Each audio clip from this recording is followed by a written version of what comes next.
Hi guys, welcome back. And here with Laurie, just to answer some nutrition questions at the start. So we're going to start with nutrition, and then we have some general questions about proximal hamstring tendinopathy. Seems to come up all the Oh, time. good. Yeah, another one, and then yeah, um, and then just a few other questions. I can't find them yet. So okay, so Laurie, we were talking. I got a question before, and I said I'd ask you about this. It was just on like general diet. Mm. What are kind of like some recommendations you can give? Yeah, and then I might just, as I said, I'm not in any way like experiencing this, but I'll throw in my tuppence worth, as I say here. Yeah, so like maybe the general diet or general recommendations that you might say to people in the Yeah. nutrition field. Okay. Well, when you were talking to me originally too, you mentioned sort of older adults, um, and active older adults in particular. Yeah, I not figure, even not yeah, not yeah, exactly. Not even like older adults per se, just like as we go into our 40s, 50s, 60s, yeah, um, there are changes in hormones, there's changes in other things. And I think it's like is there yeah, things that we need to do in our diet or as we go? And we'll talk about supplements just after this, because I do think we can yeah, enhance what we do. Yeah. yep.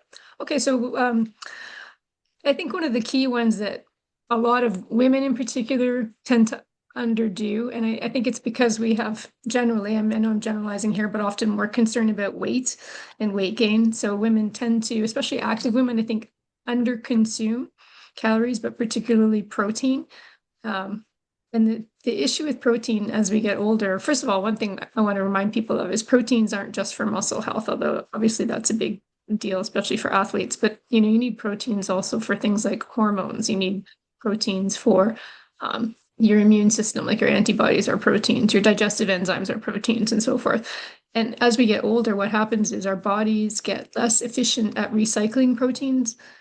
So it normally can break down a chunk of what's in the body and then it makes up whatever it needs from diet. But as we get older, we're not so good at recycling what's already there. So you need more from diet to actually get the amount of protein that you need. So that's why all recommendations for protein go up from, like, say, normal adulthood, if you will, to as you get older. So, Okay, can I just say, you're because looking. I'm a very bad, like, I think I make a good host because I'm a slow learner. I'm like this when sometimes I go, that's a great point. Okay, so as we get older, we're we're not able to recycle or reuse stuff that we would in the past. So Yeah, sometimes not as there's efficiently. not as efficiently. So Yeah. say in your 20s or even in your 30s, you can kind of reuse that or break it down more, but like that's nearly wasted. So you need extra. Yeah, it's not, yeah, basically, if a younger person, for example, is taking in 20 grams of protein, they can use most of that protein.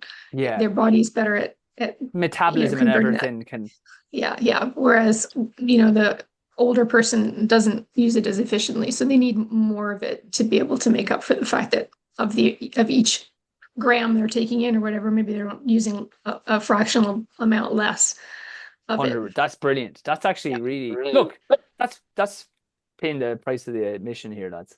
Um, yeah, so that's ideal, Laurie. So yeah, even like so we need to take more protein. And how I'm doing that practically is I used to just have a protein shake after like a hard workout. So maybe on a Wednesday and a Saturday. I now take a protein shake after every workout I do. And it might be something like that that people tend to think of doing. Is there a percentage more that we should be taking or Well, generally speaking, the guidelines would say around between 1.6 and 2.4 grams per kilogram of protein, depending on how active you are. Or if somebody's injured and they need more protein to rebuild, that might be higher for an injured person also. the other thing is I have a PhD. It's in biomechanics and I have taught physiology. So sometimes I do sound like an idiot when I say these things. But I think for the general person and myself, I hear 1.6 and 2 point. I know I can just multiply it by say 70 for me.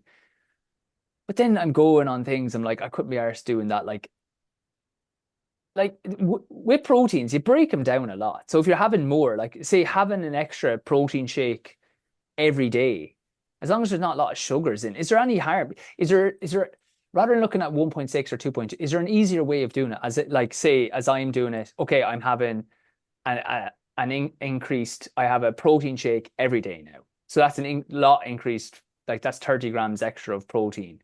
Right. Um, is there anything we could do in like rule of thumb, maybe added to breakfast or dinners or anything that you Yeah, see? yeah. I mean, well, I would suggest everybody do their calculation once because then that gives them their general whatever. Like for me, my calculation would be somewhere around 100 grams.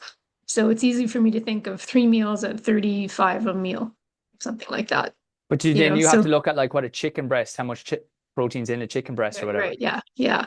But again, you can kind of if you do like even a few days, because people tend Yeah, to yeah, repeat yeah. their meals somewhat. If you even do 1 week of like sort of looking at it, you kind of get a general idea. But for example, like an egg is 6 or 7 grams of protein, or chicken breast is say 100 grams of chicken would be about 32.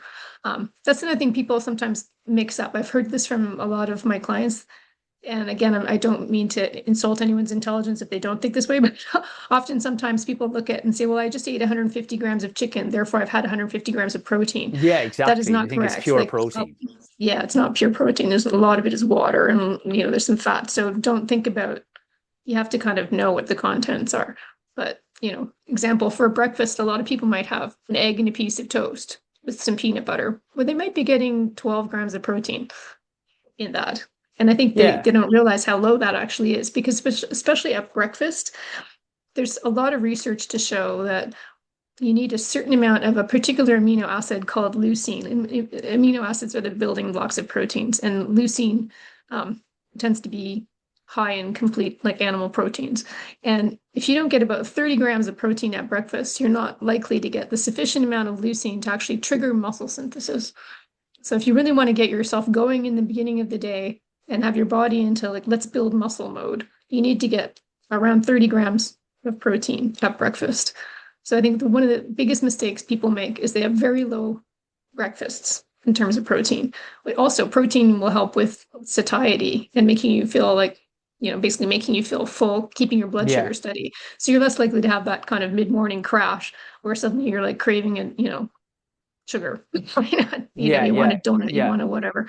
If you have a good solid protein breakfast, your blood sugar will be nice and stable throughout the morning. You're less likely to be hungry until lunchtime, Yeah, kind of so thing. you So be yeah, exact. So especially days where you're not exercising straight away, where you might need a little bit of your sugars, you should be looking at a rate more high protein diet. And that's great. So there might be like 6 grams in an egg in a normal chicken breast, or is it 100 grams of chicken? There might 100 be like grams of chicken 30. would be about 30. I wonder how much is chicken breast. Well, you see, and then you can work that out because if you get like say 4 chicken breasts and you can see on the packet it's 500 grams, it's like okay, it's about 125 grams if they're even. So that's good. And then, so would you? What kind of breakfast then do you? Sorry, can I also say, if Laurie has to think about anything, it's like I give such little information about what I'm going to ask, and then I totally just score it off in whatever way. So yeah, we hadn't covered any of this, but we'll go. Yeah, so that's great. See, people thinking get a maybe as I said, having your protein shake early. Um, or like what would you think? Like, a good like so 6 grams of eggs. If we're looking at 30, it could be like 5 eggs then. Maybe just the Yeah, egg that's a whites. lot for one go. Like what I would for my breakfast, I have sort of two basic breakfasts that I kind of rotate between, keep my life simple. So one of them is I'll have a couple of eggs with vegetables, like as a scramble or a frittata or something, and then Yeah, generally I put a bit of cheese on it, and then I'll have a little bit of Greek yogurt with fruit. So between the eggs and the Greek yogurt and a bit of cheese, and then there's trace amounts of proteins and vegetables and things, but not huge. But all that would yeah. add up to about 30. The Greek yogurt is a great source of protein because it's quite high for the calories.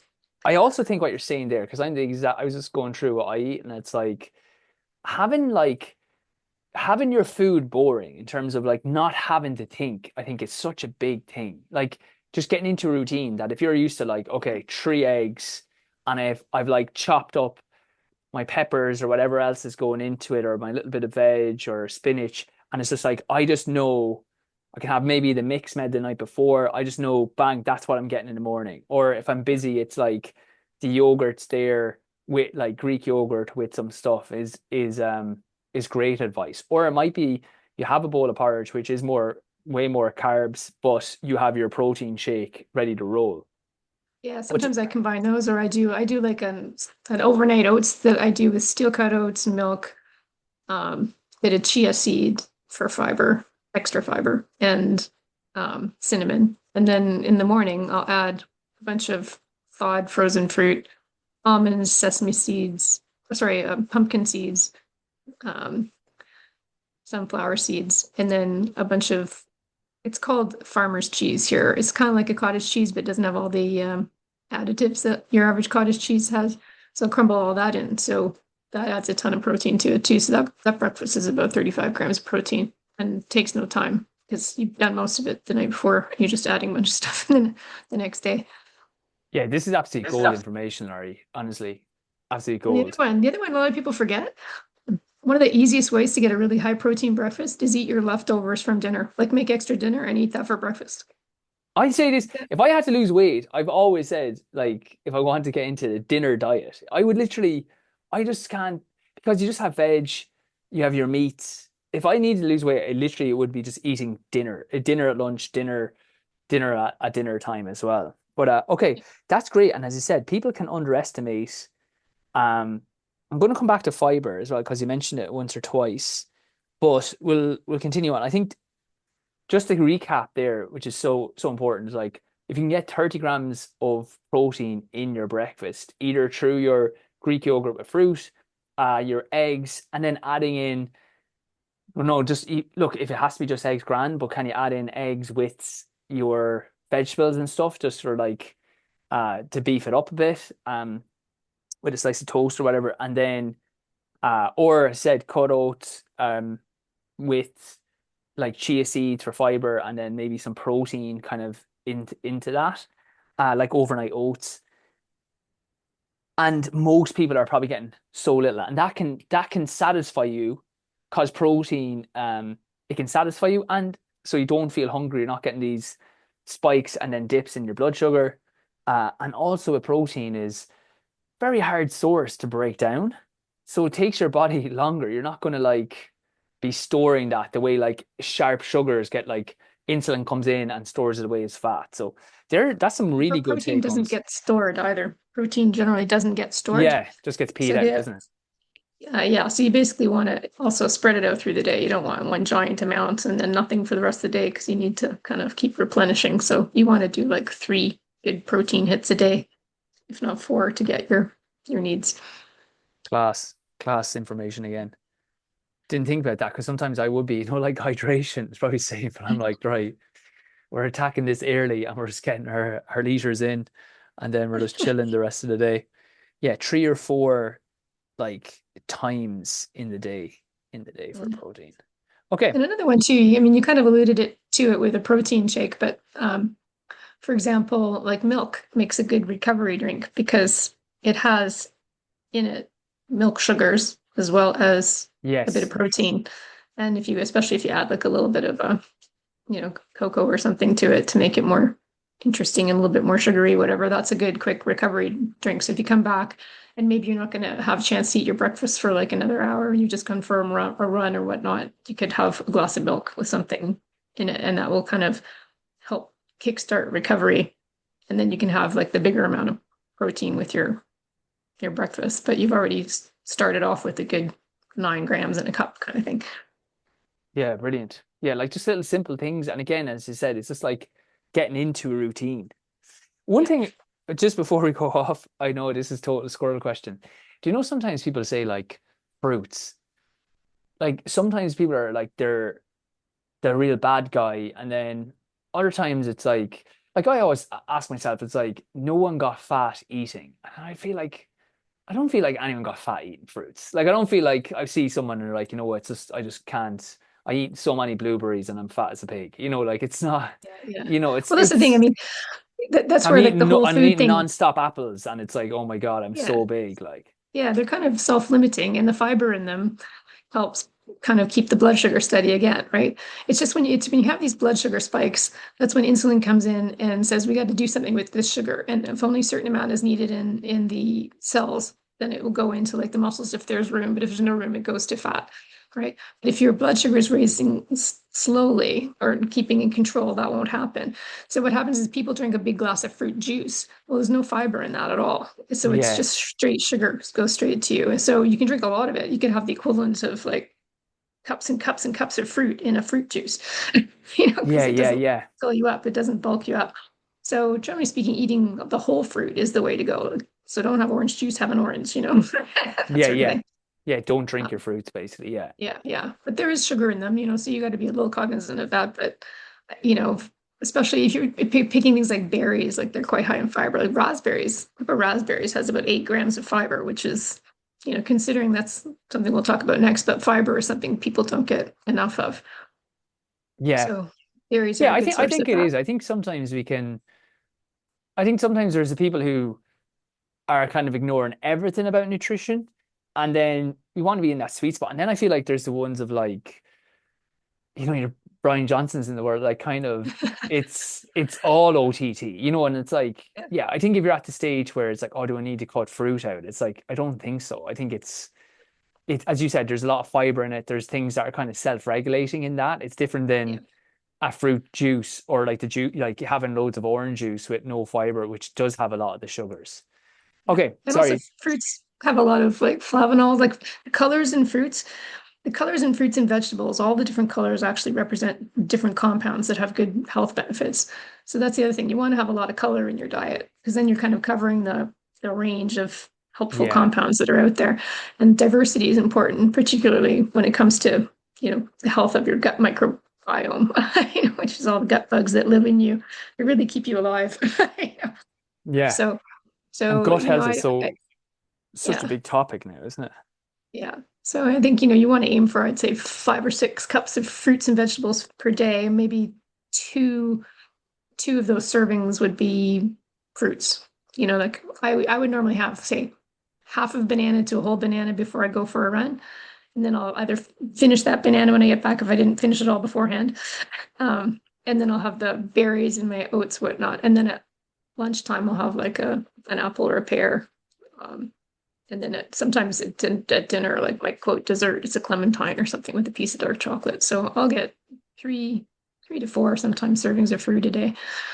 Yeah, I'll go banana. So I'll have porridge in the morning, I'll run, and then I'll have always like a protein smoothie with a banana in it, and then unflavored, like, so like just pure protein, with nothing in it. It's unflavored when it's not tasty. So, and then the banana really helps. And then I'll tell you something in a second. Banana, frozen spinach, um, and I'll have that every time after any run, any workout that I do. And then I'll have, if I'm traveling, I'm in work again, so like an apple is easier. So I'll have an apple a day.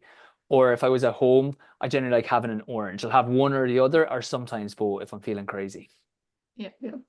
One thing you said when you were asking, can you have too much protein? I mean, you can't overdo it if protein has to be processed by the kidneys. Like, you don't want to go totally crazy. And anyone who Yeah, has yeah, kidney issues or diabetes might want to be careful because diabetes can lead to kidney issues, and you don't necessarily want to be like having reams and reams more protein than you need.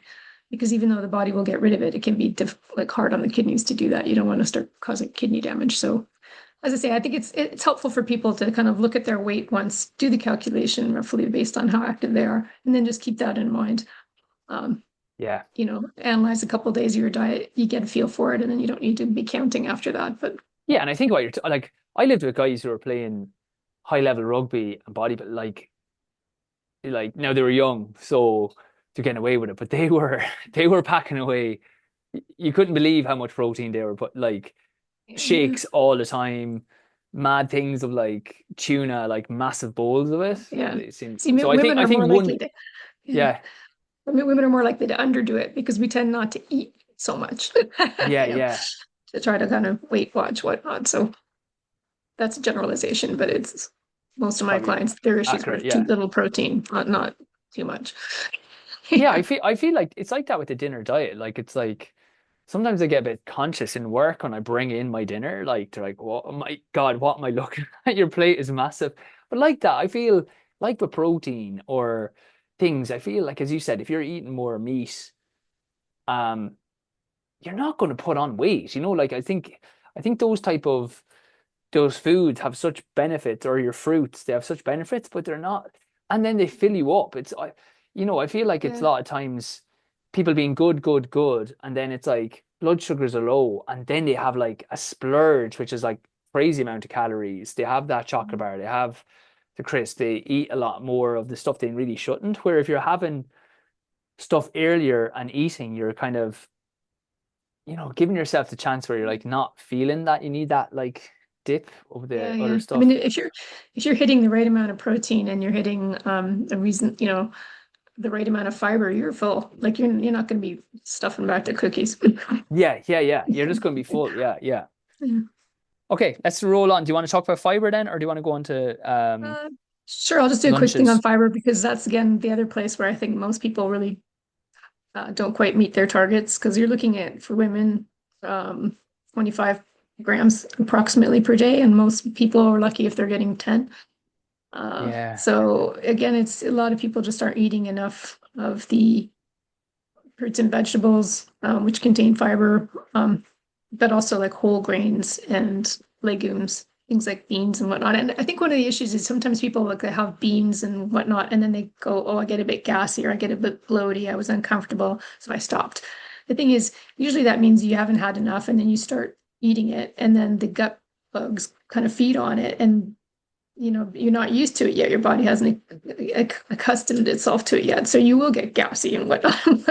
but over time that improves and then you can eat it no problem. So the goal is to kind of bring it up slowly as opposed to Okay. suddenly going from I've eaten almost no fiber to I'm going to start eating 30 grams a day. Bring it up little by little so you get used to it.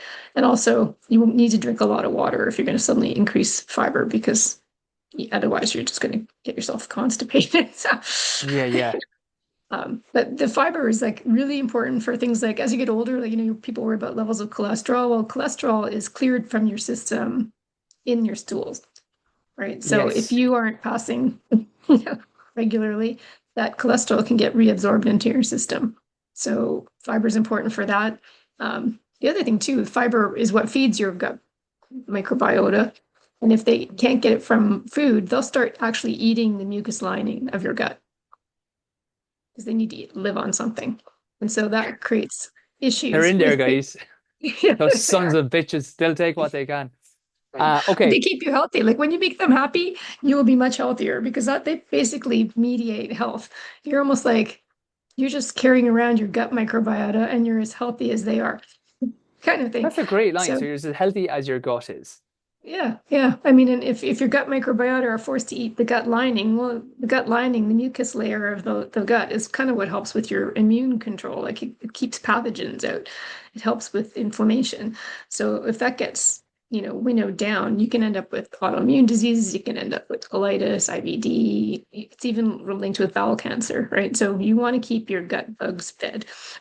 You know? Okay. And the best way to feed those are like, okay, the ones the couple of great things there was, yeah, I remember like, so kidney beans, adding that into dinners, chickpeas.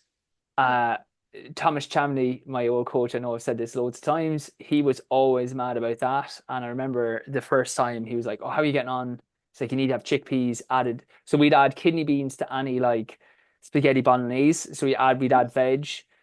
yeah, And then we'd add kidney beans to that kind of thing. Kidney beans to any like fajita mix. yeah, yeah. I do that a Uh, lot. I use black beans for that. Black beans are pretty high in protein and they're nice with Mexican food. Lovely, yeah. Black beans, I must Yeah. try that. And they're good on fiber as well. Oh yeah, yeah. All beans are soybeans, even like edamame, but Yeah. kidney beans, white beans. I do white beans. I'll add them to soup, or I'll do a Are salad like a baked beans high lunchtime. in fiber or no? Yeah, yeah. They're Okay. also depending how it's A made, lot of can have a sugar lot with of them. sugar. Yeah, yeah. Yeah, yeah. But like a nice lunchtime salad is like canned tuna with white beans and cherry tomatoes and maybe some greens, lemon Yes. juice, olive oil, simple, quick. So you get the fiber, you get the protein. I I've like never been able to mixing. get into salads. Never like. Oh, really? Oh, I think so. No, I hate, yeah, I know. I'm like, I don't know, just the leaves. I'm just like not big on fan on it. But the rest, and then I remember I didn't like it, and he was like, I remember he's like, oh, I'm not doing that. I just don't like it. And he's like, so he's like, I hate fish. I'm eating it twice a week. Basically, it was like when we're trying to be good. And in fairness, Yeah. I went back to eating them, and like you said, it's like you get used to them, and then they kind of be flavor. So again, then I'd have chickpeas in like any kind of curry type dishes, or he said like butter beans are really nice in like curries, like or kind of satay type dinners, and you just add them to my meat, and they're you get used to them very quickly. And then Yeah. yeah, obviously like with the gas and all, it's like as you said, if you that's nearly a good sign because it's like all your they're nearly breaking it down because they're enjoying it so much. But as you get that kind of topped up, that will kind of calm back down as well. Yeah. Yeah. Brilliant. Okay. And then so we got beans, whole grains. I'm using like my pita breads. If you're in Ireland, Dunn stores do a really good um pita bread now, like a wholemeal. Is wholemeal the same as whole grains? Yeah. Yeah, Pizza. wholemeal. And it's like there's another ones in Aldi or Lidl. They say they're wholemeal, but they're they're kind of wheat and then wholemeal. But these ones you can just see the difference in them, and they're so much tastier. Yeah. Um, anything else then? So we got whole grains, we got our beans, and like kind of all your chickpeas, etc. Anything else for the fibers that we said? Yeah, like certain fruits and vegetables are higher in Fruits and fiber. veg. Yeah, yeah. But yeah, but they're not as high as, beans. Beans are like pretty high. They're like 15 grams a cup kind of thing. Whereas Spinach high. not hugely so, Oh, no. I thought I was thought I was hitting everything in my smoothie. All right, not to be. But I eat a load of veg as well. Like again, chop it up, loads of carrots, loads of veg. I think it's like get used to piling that into dinners as well. Yeah. Actually, one thing that's kind of gotten quite popular in Canada, probably US as well, I'm not sure about, but chickpea pastas They because got you're getting the high fiber in the chickpea, but it's like a pasta. Yeah. I mean, whole grain pasta is better than plain pasta in terms of fiber, but chickpea pasta is even higher in fiber because yeah, of the legumes. Aldi and Lidl were doing like yeah, like spaghettis and things that had been made of like different like chickpeas or legumes and stuff. But I don't know Yeah. if they do them as much anymore because it was, and Yeah. it tastes really similar to like spaghetti or whatever. Yeah. My wife got them for a while, but we haven't got them in ages, and I just don't know Yeah. if they're not if they're, if they're not hiring. But like, if anyone knows if they could post that up in the comments, be great. I think that's all I was going to mention about fiber. But Perfect. Yeah. yeah, a lot of people forget fiber. That's why I think because it's not a sexy topic, right? Everyone's talking about protein or they're talking about carbs. Yeah. No one talks about fiber, but it's so important. So I thought I'd bring that one up. Are you, if you weren't getting those, look, I don't think I think it's to try it, but say you're like, look, I'm not getting into beans.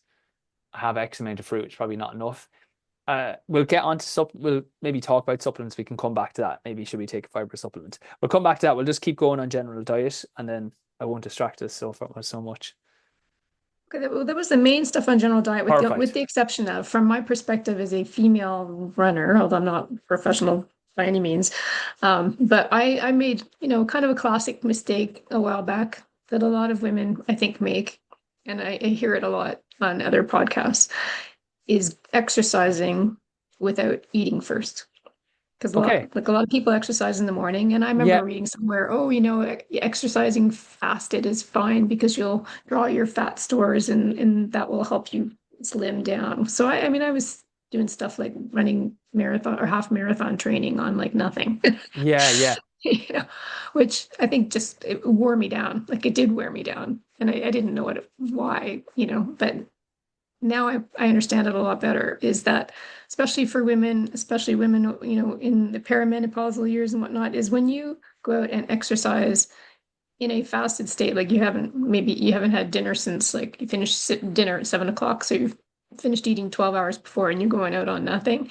Yeah. You're jacking cortisol up big time. And that's your stress hormone because one of the things cortisol, the stress hormone, does is it gets blood sugar up in the body because it's trying to get you ready to fight or flight. So you're increasing cortisol. And when you increase the cortisol, because it's a hormone and it's a precursor other precursors to sex hormones actually have to go into making cortisol. So Yeah. you really start messing up with your overall hormonal balance if you do that.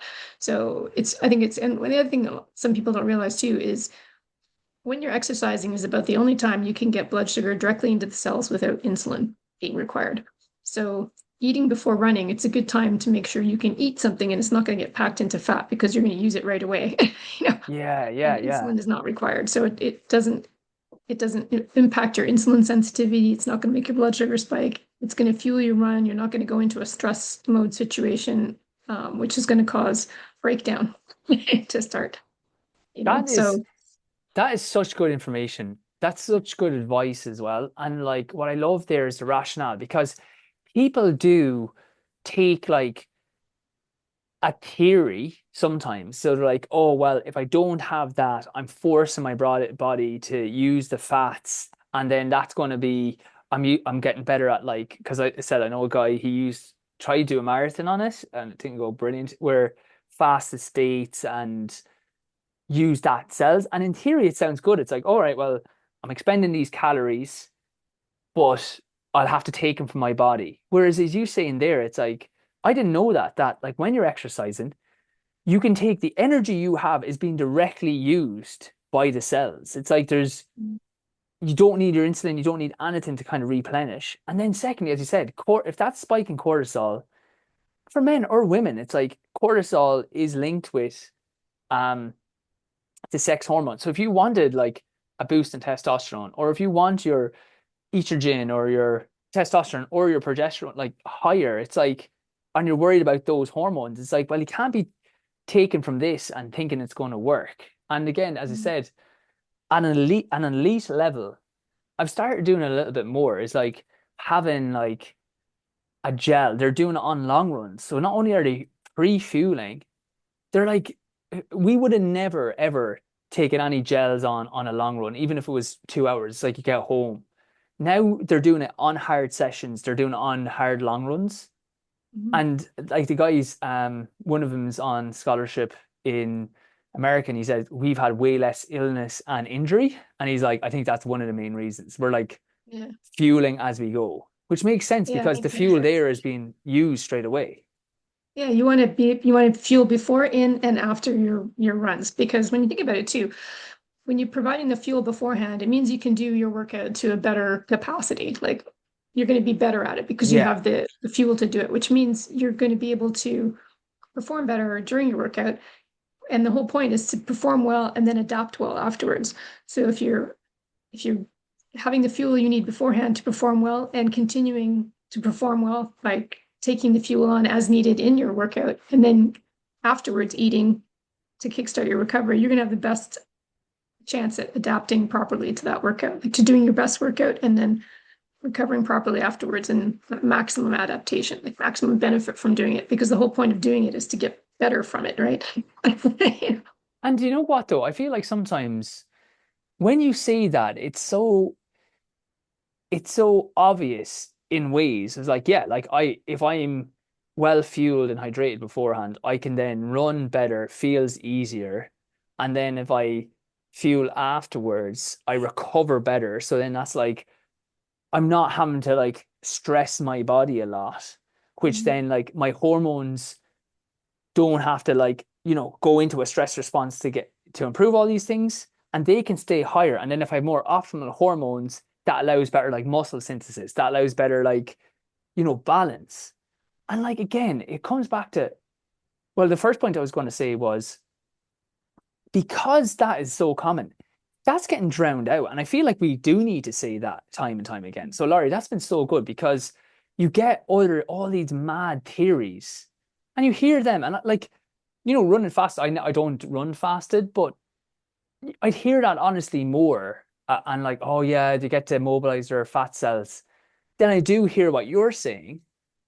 And like, when these guys are doing kind of these alternative ones, they forget there's like, well, there are negative consequences that, like, if you just thought about it, make sense. So, yeah, that's brilliant. And then the second thing I was always say is no one got fat, like, nobody got fat eating before a run. Do you know, like getting ready for a run? Like, obviously, don't go crazy or anything, but what you think, Yeah, like yeah. half a banana or, Yeah, or a piece of toast, or depends how long your run is or how intense it's going to be. But for me, usually I find some, especially right now, I'm doing mostly easier, short, Yeah, 45-minute type runs. So half a banana and some peanut butter is fine. But if I was going to go out for like 2 hours, I'd probably have more than that. You know, yeah, and then I would take something with me. Like if I had a 2 hour run, I would probably take I like to take dates, and I would have half a date every half an hour, and that's how I would top up, you know, as I was going along. yeah. Dates are tasty as well. Yeah. Yeah, or like I said, I just have my like this normal like instant oats like kind of porridge if I'm going for Oh, a that's a good run. one. Yeah, like Yeah. and then I'll have my protein shake when I come back. So Yeah. um that's generally what I do. That's actually brilliant advice. Okay, let's go on. Laurie, this has been fantastic. Flies as well. It's so funny. You know, when you start, you're like, oh, we don't have much, Yeah. but yeah, okay. Um, Supplements then. Yeah. Um, Okay. One I was going to say, if people weren't getting their fiber protein, should they take a fiber protein supplement? You can, yeah. Yeah. I Yeah, if mean, you're struggling.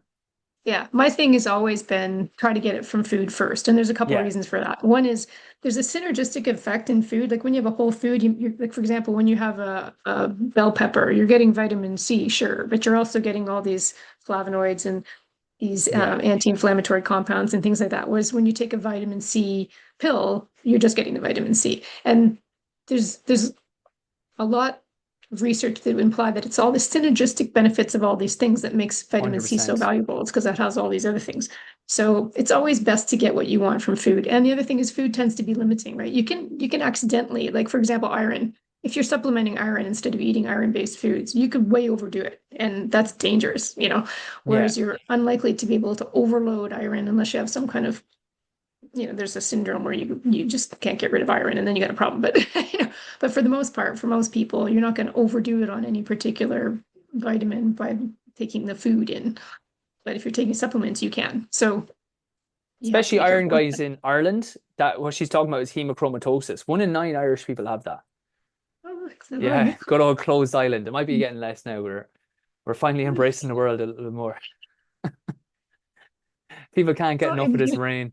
They're coming from all over. uh, Yeah, yeah, but it's obviously more than 1/10 of the population, so like 12.5% or whatever it is in yeah. have an iron. They hold on to too much iron in Ireland, so just be careful. But Okay. yeah, Yeah. that's good to know food first because as you like you're saying, I heard that before. Like there's 50 micronutrients in a orange. It's one of them is vitamin C. So you don't know how the other 49 help you absorb that vitamin C. So when you Mhm. see these tablets and they're like, oh, more vitamin C than 20 oranges, it's like, yeah, but it doesn't have the other 49 things. Mhm. Um, yeah, really good. Okay, then one other thing I said I was going to ask you was someone asked about like creatine, different types of creatine, or you see different types of um Yeah. um begins with Magnesium was. magnesium was the one. Yeah. Yeah, like is there Yeah. different forms of calcium? Is one better than the other for these, or does it matter? When it comes to creatine, creatine monophosphate is the one that's been most studied research-wise, and it's very inexpensive. And so I would say that's the one you'd want to take because there's nothing to show that any other form is superior. And it's certainly, as I said, it's backed by a lot of research. So creatine monophosphate would be the one to go for there. When it comes to magnesium, the different forms of magnesium, it's how the magnesium molecule is bound. And transported into the system and whatnot. And so the form makes a much bigger difference in that respect, particularly like one of the cheapest forms out there is magnesium oxide, but it would not take magnesium oxide unless you want a laxative, because what that does is it pulls a lot of water into the bowel and you're going to now some people do like magnesium for that purpose, in which case if you're looking for laxative, take magnesium oxide. If you want something How do you that's know is maybe that? Just looking on the ingredients list, is it? it would say magnesium oxide, yeah. On the ingredients or on Oh, the front of it? Sorry. I would probably say in the ingredients, not Let so me have a much on look. the Let me front. have a quick one. Yeah.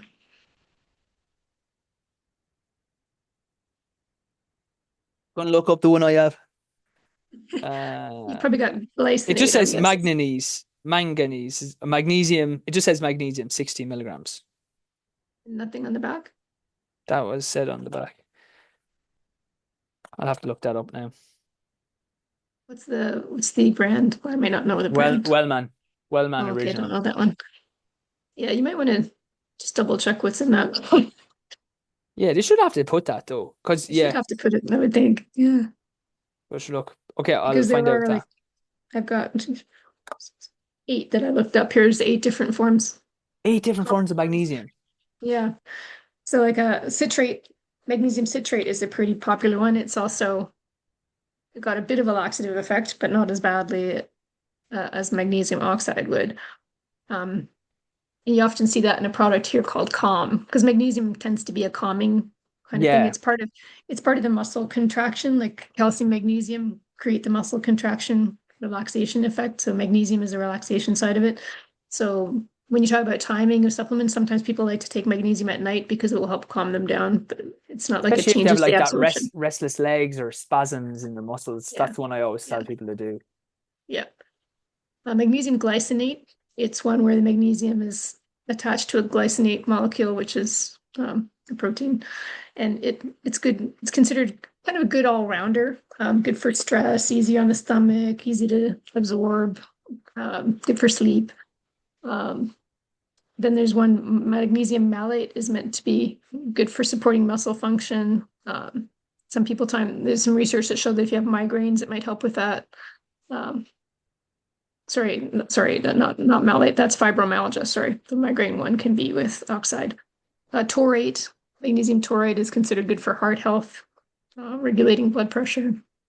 3 and 8 is meant for brain health. You know, Okay, so a lot of it will depend on what it is you want to use it for.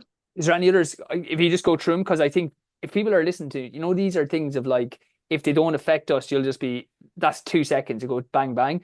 But you might hear, oh my God, heart health, like that's something in my family, I'll take this one. Or you might hear, actually, I have muscle spasms or restless legs, I'll Yeah. take the glyphosate. Is there any other forms there? So those are kind of the like there's magnesium chloride, which is good for sort of muscle soreness. It's often used in topical applications of magnesium. Um, Magnesium sulfate, which is basically like Epsom salts. You can Oh, put them in a yes. bath. But like I say, taurate, sort of heart health, 3 and 8 brain health, glycinate general, citrate laxative, kind of, if I really wanted to like summarize it quickly. Brilliant. Yeah, great. And it's good to know the different forms because they can't, like, I see that. So it's funny, you think it's, I said, like, even when they're putting on, it's like, oh, it says magnesium. And it's like, well, actually, there's a lot of different types of that. So it's good to know, And especially if you're taking magnesium, it could be like that oxate, and it's like you want it for muscle spasm and it's just helping you go to the toilet. So, yeah, basically. And magnesium is actually a pretty good one to supplement because a lot of people don't get enough magnesium in the diet. But another way I find to help kind of get more magnesium in my daily diet is I toast up some nuts and seeds and things, and I just add them to things throughout the day because seeds in particular, like pumpkin seeds, are quite high in magnesium, and I like them. So I throw them on salads. I just I snap have them. I put them so in much cereals. flaxseed on my porridge. I must take a photo. Like, it's literally like a mountain. And I'll do a photo and it won't be a joke. It's like, yeah, I try to get like basically half porridge, half like yeah, Try, pumpkin try seeds and pumpkin, stuff. try Yeah. pumpkin seeds, yeah, or sunflower seeds. Yeah. Mm. Creatine, the other thing I want to say about creatine real quickly, because a lot of people don't realize this, or maybe don't realize, like a lot of people think, okay, I'll take creatine and I'll get bigger muscles. Not quite true. Creatine basically helps you work out harder because it helps recycle ATP, which you need for energy generation and creating the breakdown of ATP into glucose to work harder. So what creatine allows you to do is do a better workout. So you'll then adapt better ultimately. You still need to do the workout though, and you still need to focus on the recovery. So creatine itself isn't going to just build muscle. You need to actually do the work. Yeah, yeah, yeah. That's why. Yeah. And Like the other thing to consider, sorry. I've taken I usually take creatine in the protein shake, so it's after. I take it about twice a week. I haven't really noticed much of a difference, positive or negative. So I just keep taking it now. Yeah. Like, Yeah. I mean, theoretically, it should be a daily dose, okay, three to should five probably get grams on a that. day. Yeah. Yeah. Okay. But the other thing too is if you're going to go for a blood test, stop taking creatine about 7 days beforehand, or it will elevate your creatinine in your blood test, and then your doctor will think you have a kidney problem, and they will have you retested. So That's good to know as well. Yeah. That's good to So, know. so yeah, if you know you got a blood test coming up, stop taking it about 7 days before so it doesn't interfere with your blood test Yeah. results. Why I was only taking it twice a week because sometimes you would have heard a negative, like people like, oh, negative things about creatine. I only took it, started taking it this year. So I was like, well, I'll take it twice a week, so I'll get some of the benefits of it, and then I'm not like so committed that I'm going to get any of the negative things. I don't know Yeah. if there's anything to that. Do we need so the research probably shows it's regular doses, is it, or am I It's at partly nothing taking it because of twice the a week? fact that it's helping your body do your workout better. So maybe you're letting your body do your workout better twice a week instead of every day. Yeah, okay, yeah, yeah, You know? yeah. So it could be helping on those days, and if I did it more, Yeah. it could help on the other days. Yeah. Okay, and it's now sorry. Um, the only other supplement, well, vitamin D, important supplement. A lot of people are low in vitamin D, particularly in the wintertime at these latitudes, because you don't get a lot of it from food. It's hard to get a lot of it from food unless you're taking a fortified food, like some milks are fortified with vitamin D. But if you're in a colder climate in winter like I am now, most of your skin is covered up. You're not making any vitamin D. Since sun's too far away, you're all covered Yeah. up. No vitamin D. It's important to take a supplement. And one thing If that in I'm Ireland most you can get out without your top on for about 20 hours out of the 24, you should make. Don't even know if you'd make it then.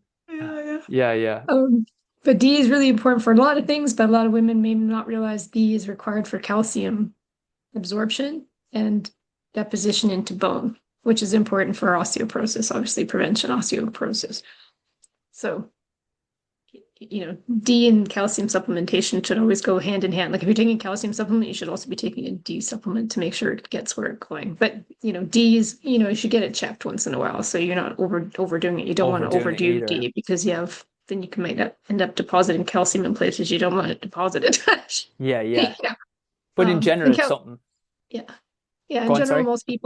In general, most people in northern latitudes through the winter wouldn't be getting enough. So that's when I would consider a supplement in particular. But What in the supplements then you summertime, go? if you're always Vitamin covered D. up, Yeah, vitamin D, maybe calcium, magnesium, potentially creatine, fiber if you need it. yeah. And And then the just thing a with general multivitamin or no? I don't bother. Usually, so many multivitamins, they just have so little of everything. They don't Yeah. necessarily have much effect. And in calcium, I wouldn't take a supplement unless you're told you need one, or Okay. your calcium is intake is really low. And then if you are taking a supplement, you should make sure you're not overdoing it on top of whatever calcium you're taking in. So if for example, say you need to have 1,200 milligrams a day, if you're already getting 600 or 800, don't take 1,000 milligram supplement. Yeah, yeah, yeah, yeah, yeah. And if you are taking a calcium supplement, you don't want to take more than about 500 milligrams at a time.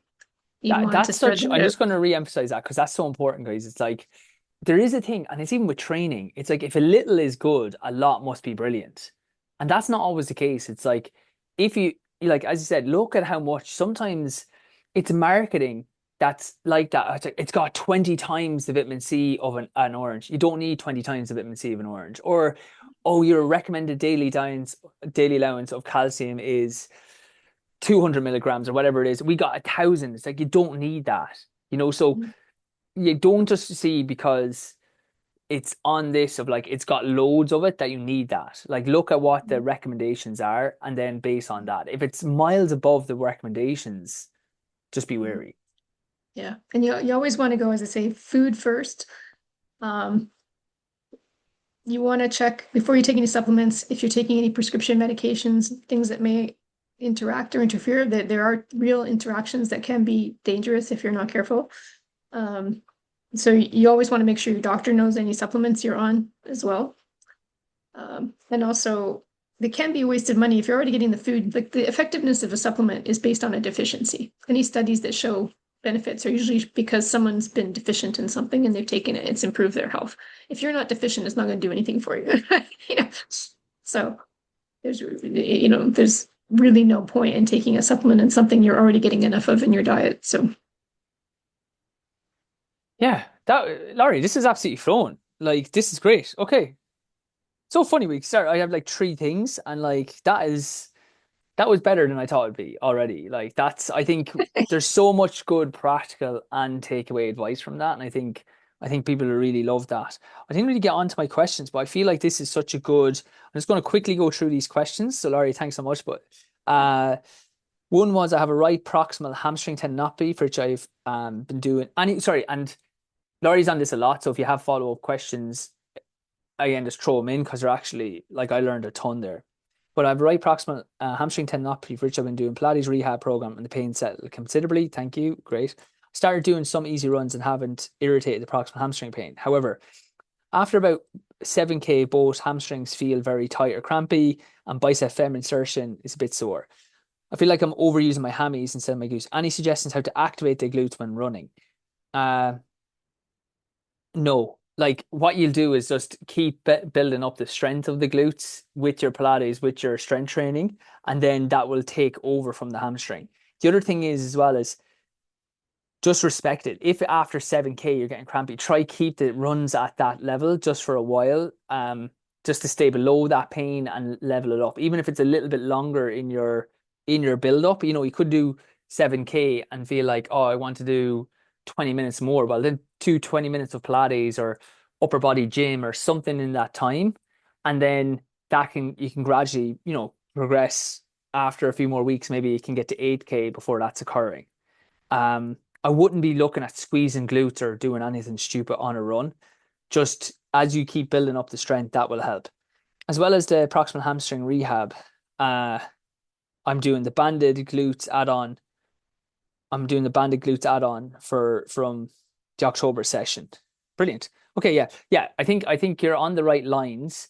It's hard. I think all we need is just that little bit of patience to stay and then not overly pushing where you're finding natural limits. Keep at that natural limit. Use the extra time. If it's say it's like, well, I want to do more. I want to do a 10K run. Say if the extra 3K would take you 15 minutes or 20 minutes, it's like or 10 minutes, whatever. Maybe go back and do extra the rehabs that you were doing. Pick one of the 10-minute rehabs. Build up the strength that way, and that will allow you to gradually improve. Don't go up more than 1K, or just let the hamstrings kind of judge it. Um, Okay, one woman's had a medial tibial stress syndrome, so that's below a stress fracture. Been advised to take 6 to 8 weeks off. Yeah, I did the same. I had a stress reaction in my foot. Um, from a supplement nutrient or a Pilates strength training point of view, is there anything that could support recovery during this time? I was due to do London at the very end of April, which is unlikely. I'm trying to just do it as a complete write-off. Uh, any thoughts on anti-gravity treadmill? No, I kind of mentioned this, and Laurie kind of mentioned it a little. Well, probably didn't really, but I think the key thing here is I talked about it with Will, like energy levels. You have a stress fracture. Don't be thinking like, okay, straight away I have to go into um, pool running or anti-gravity treadmill. Take the time now to, increase your calcium intake, maybe increase your food intake. Listen to this podcast with Laurie and maybe like think, am I getting the protein I need in my breakfast? Or what's my fiber like? Or, like look at the diet. Maybe there's some things that can improve there and use the time to increase your strength. So doing more of the Pilates, doing your strength training. That's what I did for my foot. And then being like, maybe after 4 weeks, you can start going back on the bike or anti-gravity treadmill then. But give the first 4 weeks at least to maybe day off Pilates or strength training, day off Pilates or strength training to let it recover and come back and just get it healthy and stronger. And then you can start building back. Because even when you're back after 8 weeks, I'll do it more next week, but you're going to have to go like minute on, minute off for like 20 minutes. And then the next time you can do that you're going to be doing that like every second day up to like 30 minutes. And then you can do 30-minute runs. So you'll do like 2 minutes on, 1 minute off, then 3 minutes on, 1 minute off. And you get up to like say 5 minutes on, 1 minute off, and then it'll be just do a 30-minute run. But that's going to take about 2 weeks as well. And then you're going to have to go 30-minute runs, 35-minute runs, 40-minute runs.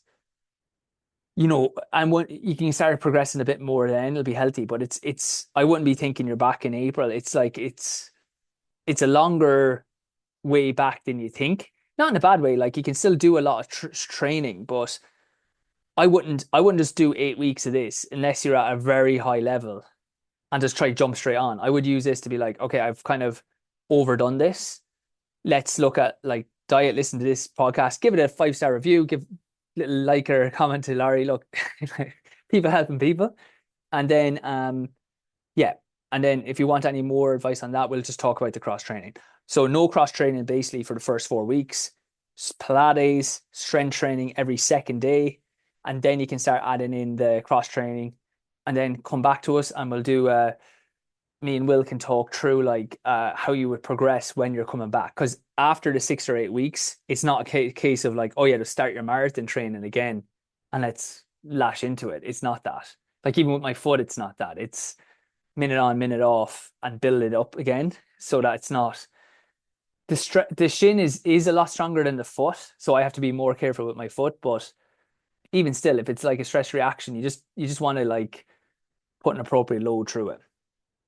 Okay, I hope that helps. And then can you explain the art of hills? I'm quick on the way up, which is good. So you probably have a short stride, but you're slow on the way down. You just got to practice on the way down, leaning back slightly and opening up your stride. Okay, so on the way up, you lean into the hill, you like pump your arms, and on the way down, you kind of try to relax and fall down the hill a little bit. So that you get the stride longer and fall. You don't want to force the downhill. It's a downhill. So even if you're a little bit slower, but if you're feeling like if I was practicing hills, I would just try to feel fresh on it. I would like I like I like constantly always relax, like I'm falling down. And the main thing I'm trying to do is not be sprinting down the hill, not be holding myself back. I'm like, there's always, depending on the gradient, there's a natural pace that you'll fall into. And sometimes either people are slowing themselves up, they're trying to break that, which is taking energy, or they're trying to force, they're running faster than that natural pace. And what you want on hills is hit that natural pace, like just kind of consciously relax and like nearly let everything relax, and you're nearly feeling falling down the hill, trying to get your recovery. And then as it starts to come off, using that momentum to keep that pace going. And that's the best way. Even if people are catching up on the downhill, you should be feeling like they could be catching up, but I'm really relaxed on this downhill and I'm running with them. I'm falling in that pace and I'm going to run off this and I'm fresh again. Okay, great. Okay, I got to go. That was Monster one. I hope you had Laurie. Thanks so much again. I really appreciate that. I knew I threw that on you last week. Oh, no worries. Gave you scant stings, but you absolutely smashed that. That is honestly one of the best episodes we've done. That's Brilliant. fun. Oh wait, I have two things in the chat. Let me see. Oh, thanks, Laurie, Oh, that said was... Mike. Yeah, got to it. Yeah, thanks a million. Yeah, Mike, I'll get on to you maybe next week just to chat about that race. But well done, and we can go through it. Thanks. Cheers. And thanks, Laurie. That was great. Thank you. Yeah, Thank you. we might just chat and break down stuff because it'd be great to hear how it went and your experience. Very good. No, thanks. Appreciate that. Brilliant. Okay, see you guys. Well done. Cheers. Bye Thanks. now. Bye, everyone. Bye.